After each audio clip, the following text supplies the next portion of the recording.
तो चलिए स्टार्ट करते हैं। देखिए अभी हम आज क्या पढ़ने वाले हैं, पास्ट परफेक्ट टेंस।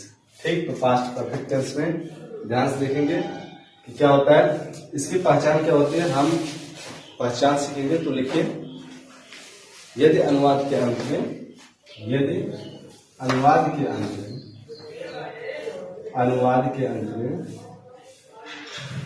के अंत में चुका था, चुकी थी, चुके थे, चुका था, चुकी थी, चुके थे,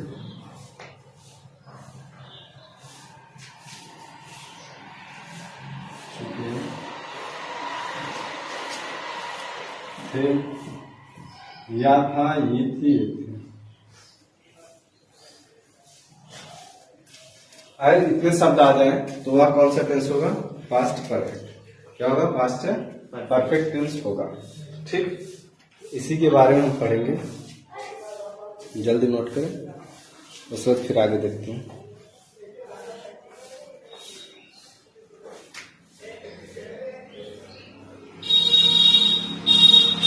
देखिए इसमें क्या होता है, हमारे पास सिंगुलर और प्लूरल दो प्रकार के होते हैं, सिंगुलर वर्ब्स और कौन से, प्लूरल वर्ब्स।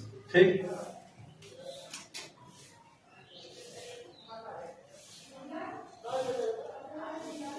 सिंगुलर के साथ भी क्या लगेगा, हेड लगेगा और मेन वर्ब का थर्ड फॉर्म लगेगा।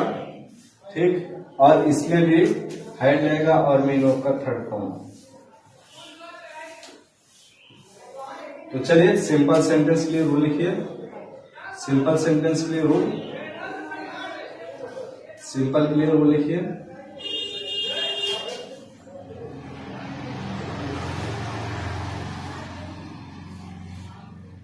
लिखिए, सब्जेक्ट होगा प्लस में हेल्पिंग वर्ब होगा, हेल्पिंग वर्ब क्या होगा, हेड, प्लस मेन वर्ब का थर्ड फॉर्म होगा, ऑब्जेक्ट होगा एंड अदर वर्ड होगा। इसी को हम पढ़ने वाले हैं। तो चलिए नोट करेंगे रूल को, इसके बाद फिर आगे हम देखते हैं। रूल नोट करें फटाक से।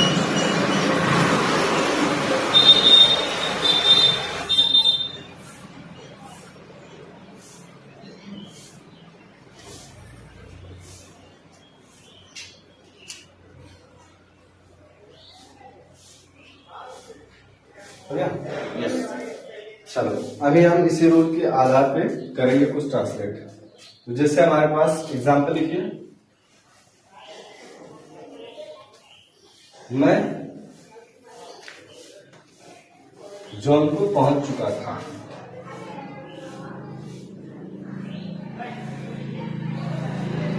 जौनपुर पहुंच चुका था।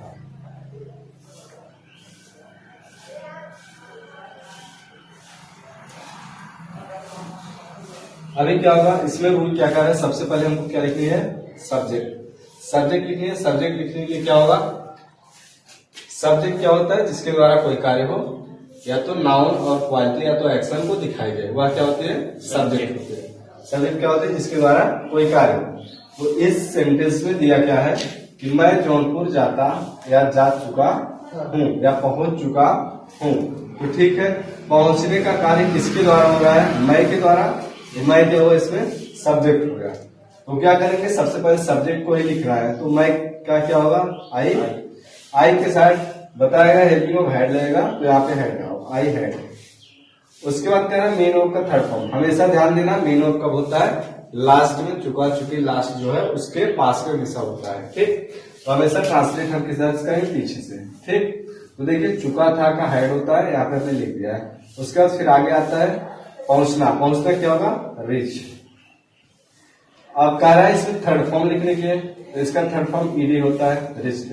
ठीक, फिर आगे हम कहाँ पहुंचा है, जौनपुर। जौनपुर एक प्लेस है, प्लेस से पहले हमेशा क्या लगती है, टू, टू लगती है, तो यहाँ लगा टू, जौनपुर।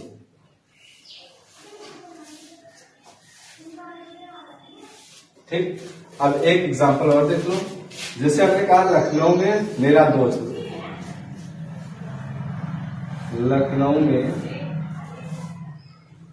मेरा दोस्त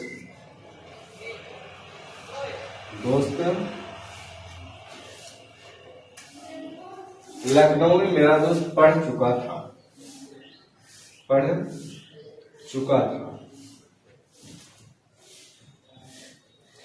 तो देखिए इसमें इस सेंटेंस में अगर ऐसा सेंटेंस आ जाए, ऐसा सेंटेंस अगर हमको मिल जाए और थोड़ा अटपटा दिखे तो क्या करना है, सबसे पहले इसी सेंटेंस को एक बार फिर से रिवाइज करके पढ़नी है, ध्यान से पढ़नी है। उसके बाद देखनी है कहां से कार्य हो रहा है, कहां से क्या हो रहा है, कार्य हो रहा है। तो देखिए कह रहा है लखनऊ में मेरा दोस्त पढ़ चुका था। अभी पढ़ने का कार्य किसके द्वारा हो रहा है, मेरे दोस्त के द्वारा। ठीक, तो मेरे दोस्त के द्वारा पढ़ने का कार्य हुआ, मतलब यहाँ से ट्रांसलेट मेरे को सीधी लग रही है। तो मेरा दोस्त पढ़ चुका था, तो यहां से हमको पहले ट्रांसलेट करेंगे मेरा दोस्त, तो क्या होगा, my friend, my friend, my friend. उसके बाद हेल्पिंग और हेड,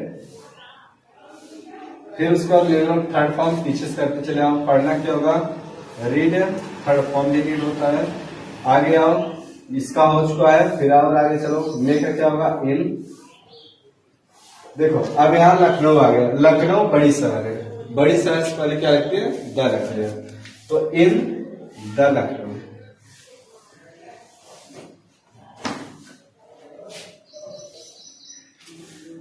चलिए लिख लीजिए, हो गया।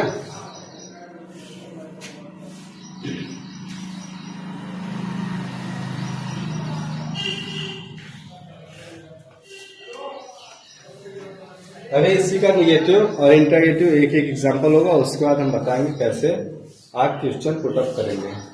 ठीक, चलिए अभी हम इसको इरेज करते हैं। देखो निगेटिव का रूल लिखो, जो नॉट क्लियर होगा। हमारे पास निगेटिव का रूल क्या होगा, सबसे पहले सब्जेक्ट होगा निगेटिव के लिए, सबसे पहले सब्जेक्ट होगा, प्लस में हेड, नॉट होगा, प्लस मेन होगा, थर्ड फॉर्म होगा, plus object and plus other word होगा। ठीक, अब इसका इंटरगेटिव फर्स्ट में इसी वक्त देखते चलते हैं, हमेशा थर्ड होगा। इंटरगेटिव फर्स्ट का भी लिखिए। यहां पर क्या होगा, हेल्पिंग वर्ब पहले उठा के आ जाएगा, तो हेल्पिंग वर्ब प्लस सब्जेक्ट हो जाएगा, प्लस मेन वर्ब का थर्ड फॉर्म हो जाएगा, plus object plus other word, last में मेरे क्वेश्चन मार्क लगा देने हैं। और उसके बाद WH का हमको देख लेनी है, जिसको हम इंटरगेटिव से कन्वर्ट करते हैं।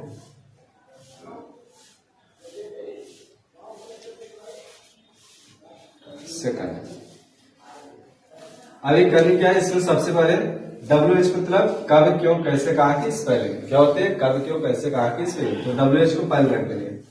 तो WH होगा, प्लस में हेल्पिंग वर्ब होगा, हेल्पिंग वर्ब क्या है, हेड, प्लस में मेरे पास सब्जेक्ट होगा, मेन वर्ब का third form, object and last other word होगा, और यहाँ पे क्वेश्चन मार्क लगाएंगे। अब इसे हम चारों रूल पे लगातार सेंटेंस बनाएंगे। एक सेंटेंस मेरा हिंदी का होगा और उसपे 4 इंग्लिश की मेरे को बनानी है। चलिए तो सबसे पहले लिखिए पहला सेंटेंस, रूल हो गया, रूल नोट कर लो। अबे जी हुआ आपका, जल्दी करो।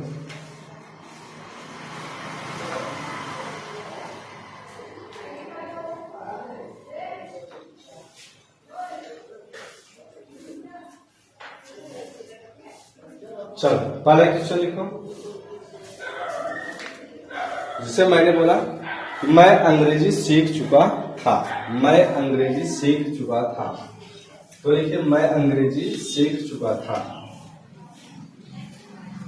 अब इस पे आप लोग बनाइए, फिर उसके बाद हम बताते हैं। चारों आपको बनानी है।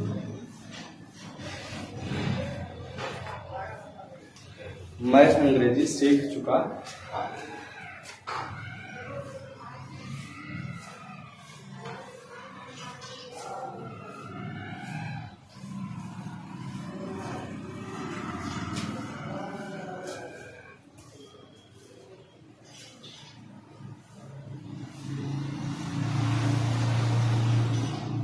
चलिए जल्दी कीजिए, हो गया। सिंपल वाला बना लीजिए। सीखना का इसमें होगा लर्न, थर्ड फॉर्म ईडी लगा देना।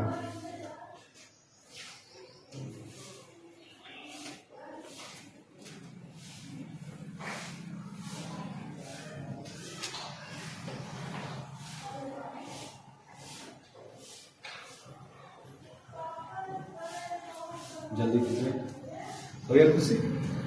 चलो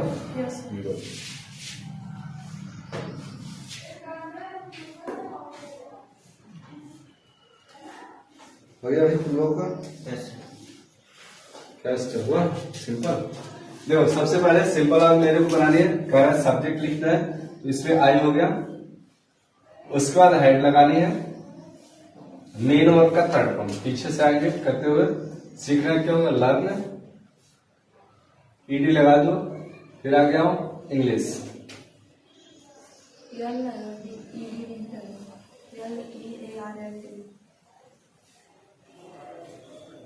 सही है, ठीक।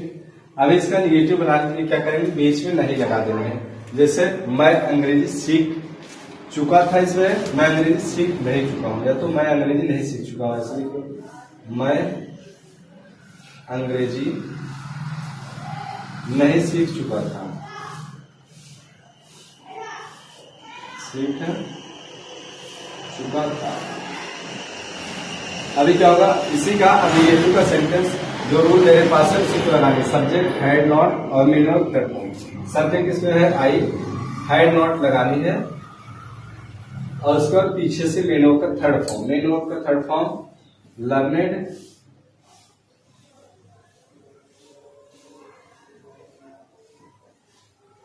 लर्नेड होगा, ठीक। उसके बाद आ गया इंग्लिश। अब इसी का इंटरनेट अगर फर्स्ट बनाएंगे क्वेश्चन वाला तो क्या होगा, हेल्पिंग वर्ब पहले का है तो हेल्पिंग वर्ब इससे उठा के पहले लिख देना है। क्या होगा हेड, ठीक। उसके बाद सब्जेक्ट होगा, मेन वर्ब का थर्ड फॉर्म और इंग्लिश, ठीक। और इसी प्रकार WH का लिखना है। WH बीच में हमको जोड़ देनी है, WH क्या करनी है बीच में जोड़ देनी है। जैसे यहाँ पर कहा गया मैं अंग्रेजी सीख चुका था, तो हम लिख सकते हैं मैं अंग्रेजी कब सीख चुका था, ठीक। या तो कहाँ सीख चुका था, क्यों सीख चुका था, इसको लिख लेंगे। तो हम बना सकते हैं मैं अंग्रेजी कहाँ सीख चुका था, मतलब कहाँ से मैंने सीखा था, उसको मेरे को लिख देंगे। तो मैं एक लिख दे रहा हूं, मैं अंग्रेजी कहाँ से सीख चुका था, कहाँ से सीख चुका था।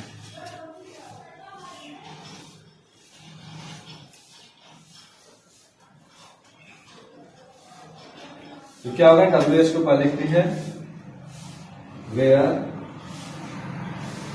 हैड सब्जेक्ट आई, ठीक, learned,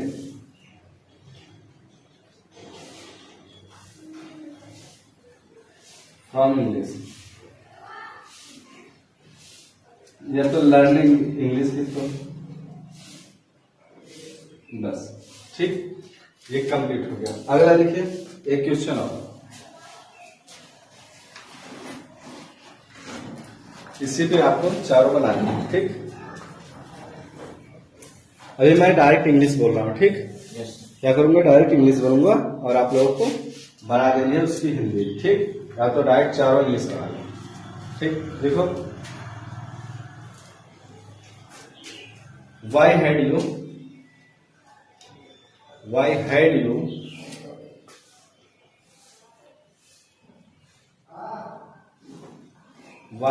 you gone to market yesterday? Why had you gone to market yesterday? Why had you gone to market yesterday?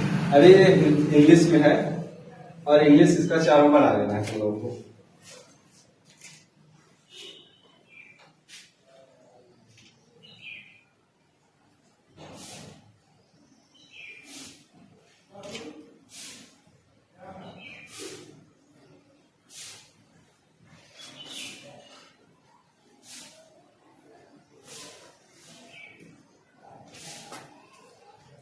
चलिए ये तुम्हारा क्वेश्चन मार्क हो गया, आंसर दीजिए फटाफट।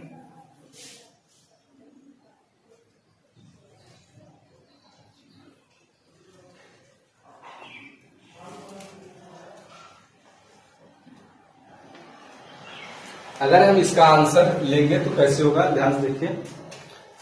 हेलो, इधर देखिए, ये कह रहा है कि why had you gone to market yesterday. कह रहा है कि आप कल मार्केट क्यों गए थे। ठीक, यह क्वेश्चन ये पूछ रहा है कि आप कल मार्केट क्यों गए थे, तो इसी को मेरे को बताना है। मान लीजिए मैं मार्केट गया था कल, किस लिए, सब्जी खरीदने के लिए, टहलने के लिए, ठीक, या अदर काम के लिए जा सकता हूं। ठीक, तो मैं जिस काम के लिए अगर गया होगा कल, उसी कार्य को मेरे को लिख देनी है इसमें। ठीक, जैसे एग्जांपल तौर पे मैं कल, ठीक, मैं कल टहलने के लिए मार्केट गया था। मैं किसके लिए गया था, टहलने के लिए, तो उसको लिख दो, मैं कल टहलने के लिए मार्केट गया था। क्या होगा, आई हैड। हाँ, ये ध्यान देना है आपको, अगर इस सेंटेंस में पूछ रहा है तो इसी में आंसर देनी है। पास्ट में पूछ रहा है तो पास्ट में आंसर देनी है। ठीक, अगर प्रेजेंट में पूछे तो प्रेजेंट में। तो क्या, आई हैड, ठीक, गॉन टू मार्केट, किसके लिए गए थे, मान लो टहलने के लिए, तो यहां लिखोगे फॉर, किसके लिए, वॉक। ठीक, हाँ, अब एक क्वेश्चन इसमें और आपको ध्यान से देखिए, आंसर देते वक्त अगर वाई से शुरू हो जाए, वाई से, तो इसमें आपको रीजन लिखनी है क्यों गए थे। ठीक, तो यहां पर बिकॉज लिख देनी है। ठीक, बिकॉज लिख के आंसर देनी, बिकॉज क्योंकि I had gone to market for walk. मैं कल किसके लिए गया था, टहलने के लिए। तो यस्टरडे चाहे लास्ट में लगाओ चाहे पहले लगा दो। ठीक, दूसरा लिखो,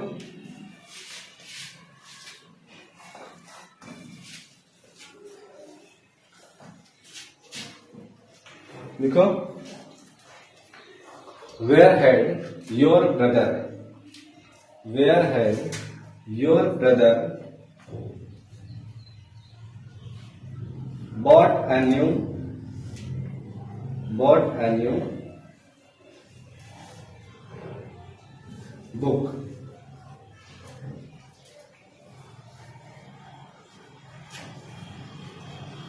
ये पूछ रहा है कि तुम्हारा भाई क्या किया, किताब कल कहां से खरीदा। ठीक, तो वेयर हैड, आपको आंसर बनाते हो, वेयर हैड योर ब्रदर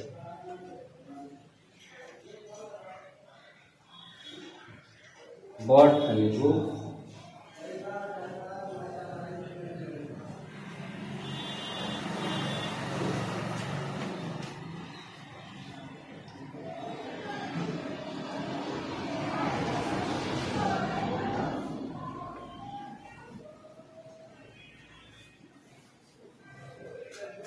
चलिए आंसर दीजिए। अब देखिए यहां पर वेयर आ गया, तो वेयर आने के बाद क्या करना होता है, हमको प्लेस जोड़नी होती है। क्या करनी होती है, प्लेस जोड़नी होती है। तो इसने पूछा where had your brother bought a new book yesterday, आपका भाई कल किताब कहां से खरीदा था, इसको मेरे को बतानी है। तो मान लीजिए कहां से खरीदा होगा, मार्केट से। ठीक, और कहां से खरीद सकता है, बुक सेंटर से। ठीक, बुक सेंटर कहाँ पे होती है, तो मार्केट में या तो गांव में भी हो सकती है, या तो लाइब्रेरी से भी खरीद सकता है। तो मान लीजिए बुक सेंटर से खरीदा था, तो क्या लिखोगे, मेरा ब्रदर, माई ब्रदर। नहीं, इसमें बिकॉज नहीं लगेगा, जब वाई होता तो लगता। तो क्या लिखो, माई ब्रदर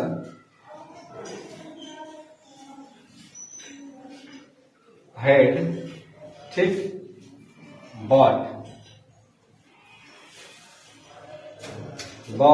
क्या, न्यू बुक ना, न्यू बुक फ्रॉम, कहां से, मालूम मार्केट या तो बुक सेंटर, तो हम यहां दोनों लिख रहे हैं, मार्केट या बुक सेंटर।